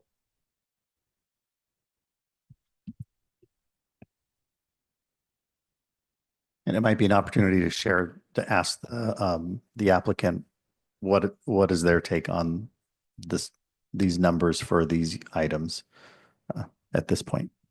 Again, we are committed to $25,000, but instead of what we had proposed, we would like to take the recommendation. You guys can decide whether it's the aquatic center, scholarships, but 25,000 is the amount that we would like to commit to in writing. And with except for we will continue to work with the two entities that we stated to in the letter. You could do five. I mean, you could do 5, 10, and 10. Yeah. So you guys can determine how. Make to it make- So then the idea might be, again, John Ramirez, Interim Community Development Director, $5,000 for the annual contribution for academic scholarship for Bell Gardens High graduates, and then 10,000 for annual contribution to sponsor or subsidize the cost of youth sports, and then 10,000 for the annual contribution to the Bell Gardens Aquatic Center to subsidize cost of swimming lessons or similar programming for Bell Gardens youth. So I think that's I'm going to call it the offer on the table. Yeah. If But that's again, okay. if you guys want to change those, Sure. just Thank know you have 25,000. Yeah, thank you very much. Commissioners, if we were to take away these, contributions just off the table, we just remove them. What is your opinion on the matter? Where do you guys think it's security is too standard? Do you guys think the location is appropriate? I'd like to have discussion based off of that rather than the numbers. The numbers are, are meaningless if this doesn't get established, right? Kind of what I mentioned before. To me, for the previous one, the biggest concern was security, obviously, and the hours. As far as when students are, they get out of school or if they get out early, they tend to hang out in those areas, right? So that was my concern. First of all, security. And I think they addressed my concerns, right? And like I mentioned before, obviously they're the ones that mentioned we could donate to all these programs. It came from them. We didn't force them. And to me, and I'm being biased because I donate money myself, right? I'm big on research, big on paying for students to take flights. When they take their medical exams, that comes out of my pocket. That's something I love to do. So for me, I don't care. I love to donate. So when they said that to me, it's kind of obviously I'm not making my decision off of that, right? But to me, that speaks volume, right? If they're willing to do that for our community, it's something I believe in too. That's a great point. I think that's exactly it. The gesture that suggests that you want to commit something to the student, right? to the, when's the last time we had an aquatic center where, the youth's gonna learn how to swim, right? All these things and I think it's meaningful to the community.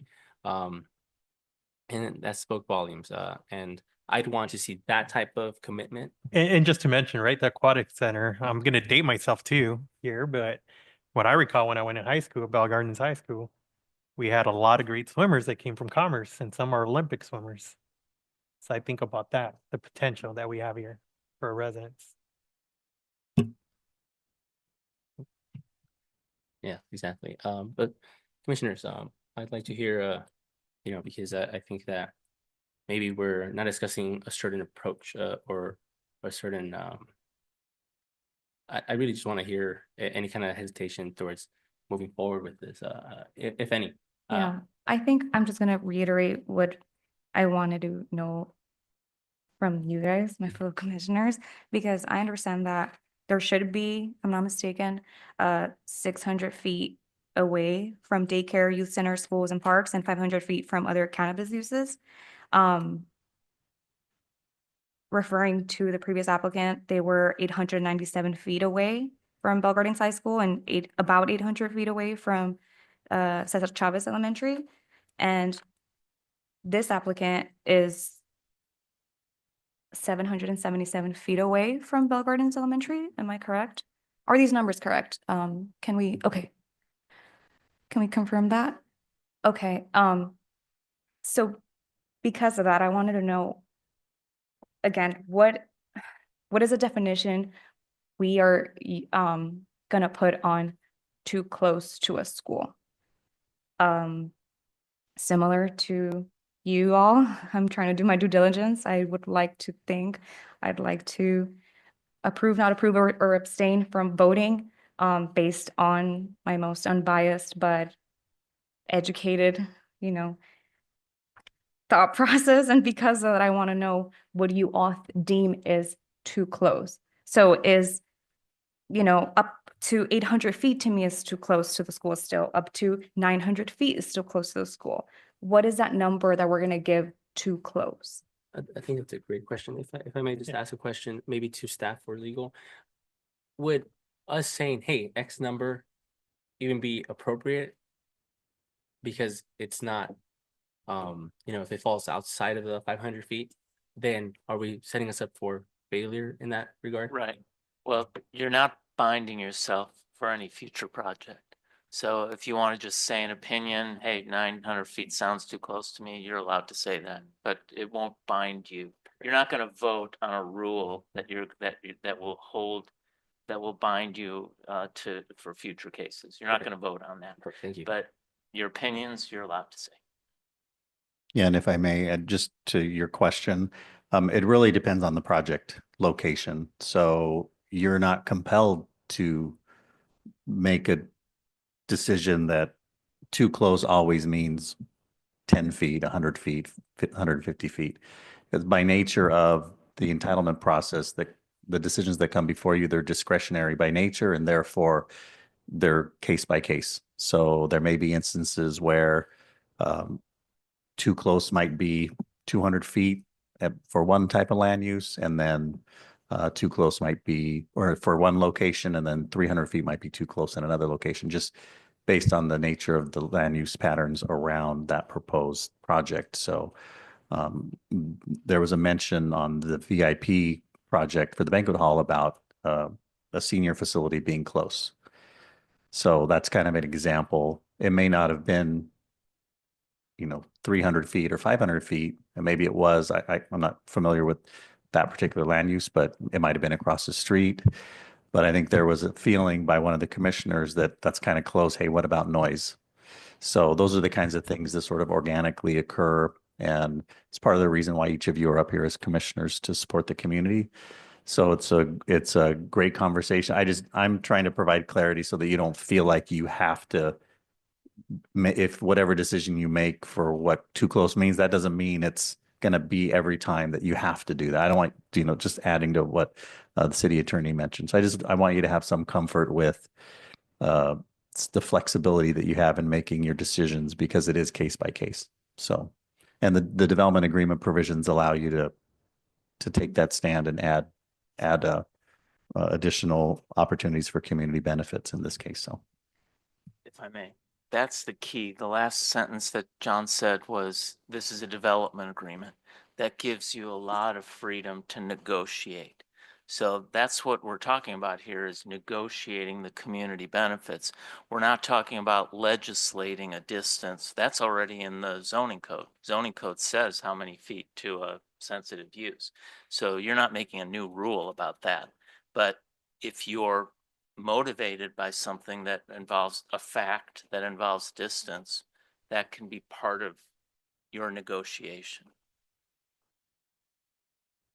Thank you for that. Yeah, and you already said that, they're all different, right? When we spoke about the high school, they'll know exactly what that building is. These kids won't. But that doesn't mean they don't have to have equal, maybe, or more benefits. Like, this is just negotiating benefits for the community.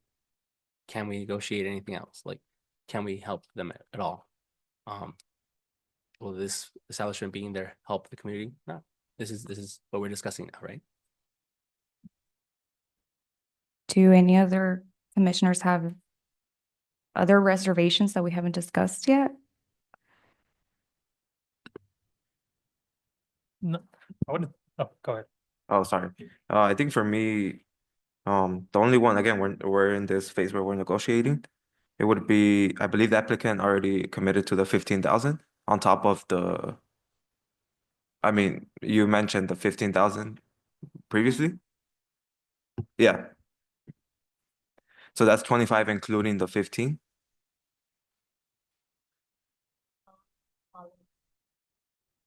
But we're upping it from 15,000 to 25,000 to be used, as was described. I believe we said 10, yes. It wouldn't equal contribution be 25,860? And that's the standard, right? That we proposed. If you take away what you've already pledged to the other organizations. We're not gonna include it in there. That's something separate that we're gonna do regardless. But in writing and commitment with you guys is $25,000. We've already submitted our letters of our understanding with those other entities, but we will commit $25,000 total as indicated 5, 10, and 10. Okay, thank you. I guess, so 25,000, I know for the previous applicant, we had that 8 and 6,000 as well. So is 25 all that you guys are pledging to do? 25,000 is what we are committing to as part of the development agreement. The other agreements that we have, we will deal with those separately as per our agreement in writing with them. And so if you look at this slide, they're proposing number 1, 5,000, number 2, 10,000, and number 3, 10,000.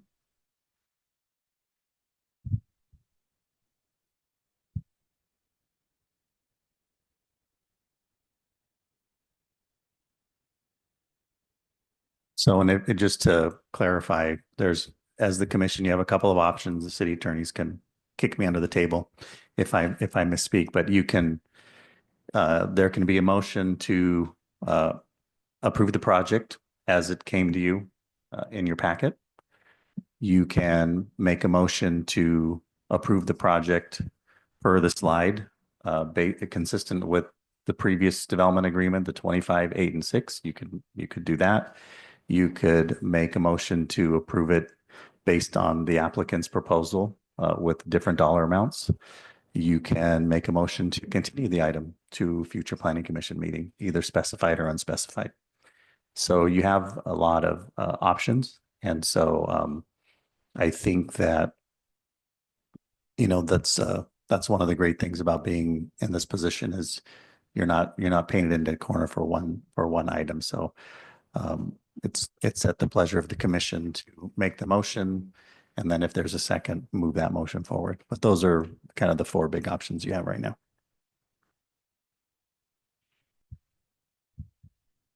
I do want to just say a comment to Commissioner Monroy because you asked the question. You wanted a number, right? And I'll tell you my number. 800 for me, right? But for me, it's a case by case, obviously, right? Obviously, with the situation with the last one, um, they came back, we made suggestions, and they came back with the security, right? So I felt comfortable with that. So that's my personal opinion, right? At the end of the day, we're a tiny city as well, right? So there's schools all over, right? But that's where I feel comfortable. Even though 500 is the limit, but for me, that's 800. But if we have discussions with them, right? And they're willing to listen to us with the recommendations and they bite for that, I'm comfortable with my decision.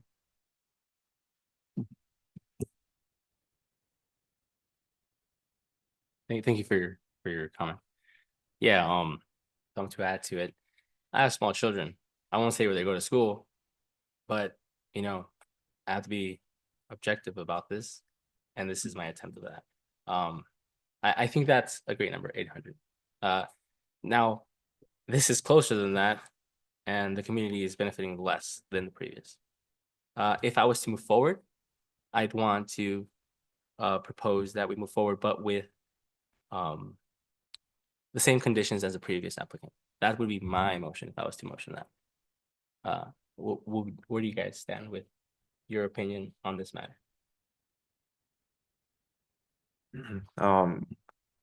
Chairperson, I think, so if we do want to hold everybody to the same standard, I do believe that we should do that and keep the same as the last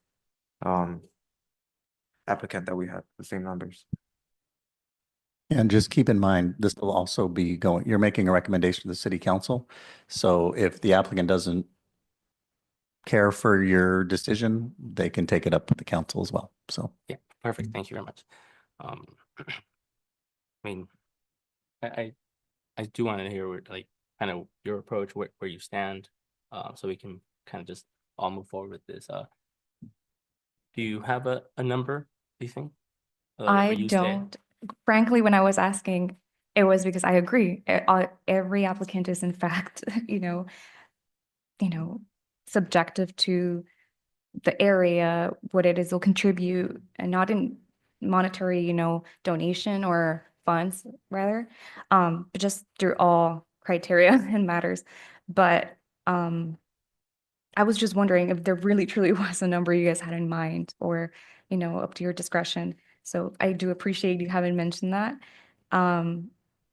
I think that any, monetary funds after what's already expected from the applicant, the 100,000 that are mandatory, is almost like an all in good faith. So I wouldn't like to think that because this number, this sum of 25,000 in comparison to the other applicants, 33, is that the right number? I'm not sure. I'm sorry? 39,000. 39. Not because we're a few thousand shy from that same number doesn't mean that we'll completely disregard this applicant's, want to, to contribute. So I think I'll help, and good faith is good help. So because of that, I don't see why we wouldn't be able to move forward and vote. Are there reasons as to why we'd like to increase the number similar to the previous applicants? As to why the 25 total that this applicant has already given us is not enough? Is there a reason? That's a great point you made. I give you my reasons as far as what I feel is fair. Like I said, with the last applicant, they're the ones that came up with those amounts, right? We didn't dictate that at all. So it's only fair to me, right? They already said 25,000. I'm good with that, but I mean, obviously I want them to participate more in the community, and hopefully they could bump those numbers. And in good faith, kind of what you mentioned, Commissioner Monroy, because I really don't want to put a number on that either. And yes, it's not the expectations obviously that we have, but for me, it's more, it has to come from them, right? Mhm. And if it comes from them, that speaks volumes, right? They committed to 25,000 and said possibly more, then I'll take their word for it. I agree with you. I think you persuaded me. If I could just get a little bit of clarification, your pledges, is that an annual thing, what you've established already? Mhm. No, regarding, Sorry.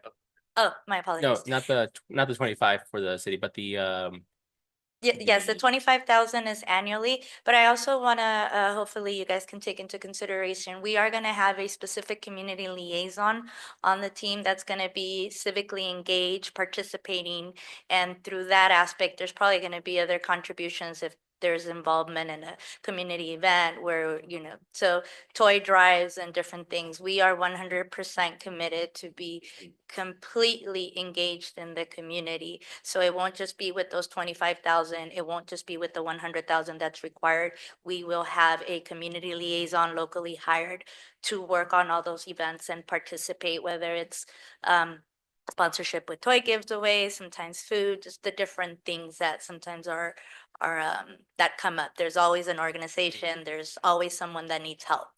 But that will be separate to us committing to in writing and 25,000 as being requested today. and would that person be a resident? That's the goal. If I could find someone here that'd be willing to do the job, that would be great, because the best community liaison is going to be an actual resident. Okay, thank you.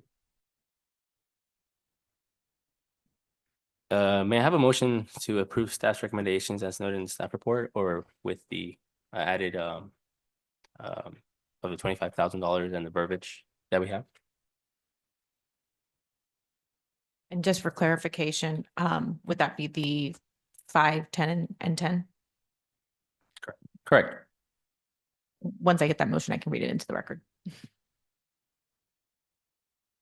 Commissioners, can I get a motion? Just for clarification here, those numbers are locked in year by year, regardless of business profitability. Correct. Okay.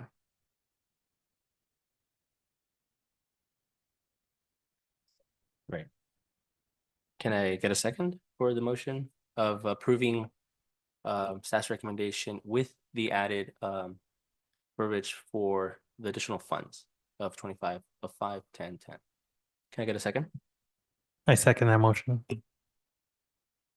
And for the record, the added verbiage that would be added to the development agreements would be added to section 4.2 of the development agreement, new subsection D. Bear with me. Annual community benefit specific fees. Developer shall make the following payments to the city as annual youth specific benefit fees. The first payment shall be made prior to the issuance of a project building permit for the purposes of this section. Building permit shall have the same definition as BGMC section 9.20.160 subsection D. Each following calendar year, the developer shall make further payments to the city in the same amount specified below, no later than January 15th of each subsequent calendar year. $5,000 for the city for the purpose of funding academic scholarships for the city's youth residents, city's youth residents. $10,000 to the city's Recreation and Community Services Department to fund youth sports programming.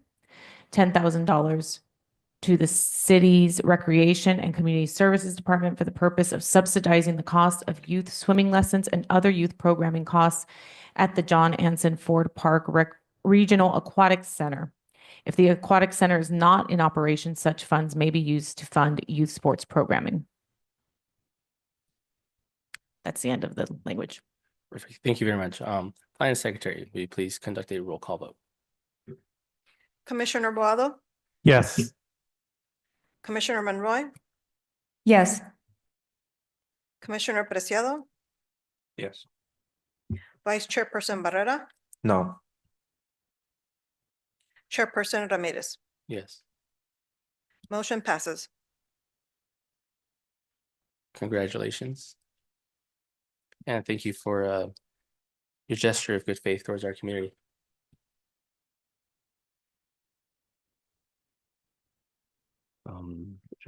If there are no objections by the Planning Commission, I would close public participation for agendized items.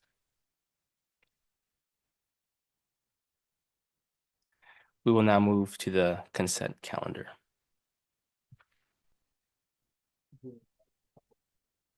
Oh, I do? Oh, I apologize. Public comment is now open for items listed on the planning commission agenda. Secretary, please announce the instructions for public participation. The members of the public will now have an opportunity to speak on agenda items. Please state your name for the record before addressing your comments to the members of the planning commission. Each speaker and written comments are limited to 3 minutes. Callers wishing to make a comment may do so at this time by dialing *9 from your phone. When instructed to dial *6 to unmute yourself. Individuals joining us through Zoom app may request to make a comment by using raise hand feature on Zoom and select the unmute or microphone icon when instructed. We will begin to hear from the members of the public that are physically present in the council chambers. If you haven't done so already, please submit all comment cards now.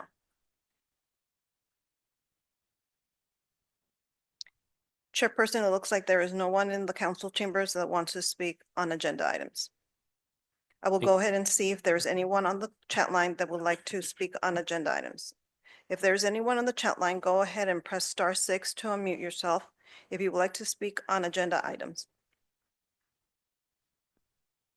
Chairperson, it looks like we do not have anyone on the chat line who wants to speak on agenda items, and for the record, no written comments were submitted. Thank you very much. There's no objection to the planning commission. I will close public participation for agendized items. We will now move to the consent calendar. Can you please state the time? 7:16 p.m. Thank you.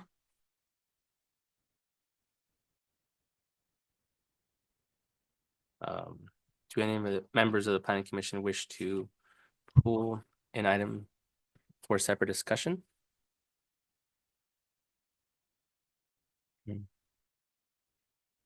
Nope. May I have a motion to approve item number 7.1 on the consent calendar? Please, just minutes. Are these just minutes? Perfect. Yeah, can I get a motion to approve item number 7.1 on the consent calendar? I'm sorry, I move to approve. Thank you. May I have a second? I second that. Thank you very much. Planning Secretary, will you please conduct a roll call vote? Commissioner Boado, Yes. Commissioner Monroy, Yes. Commissioner Preciado, Yes. Vice Chairperson Barrera, Yes. Chairperson Ramirez. Yes. Motion passes.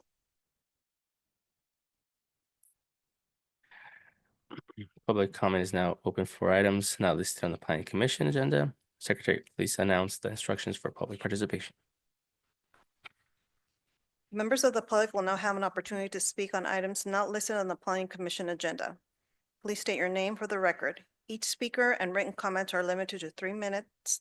Callers wishing to make a comment may do so at this time by dialing *9 from your phone. When instructed, dial *6 to unmute yourself. Individuals joining us through Zoom app may request to make a comment by using the raise hand feature on Zoom and select the unmute or microphone icon when instructed.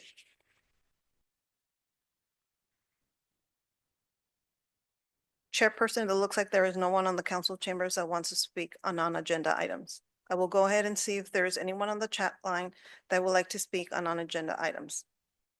If there is anyone on the chat line, go ahead and press *6 to unmute yourself if you would like to speak on non-agenda items.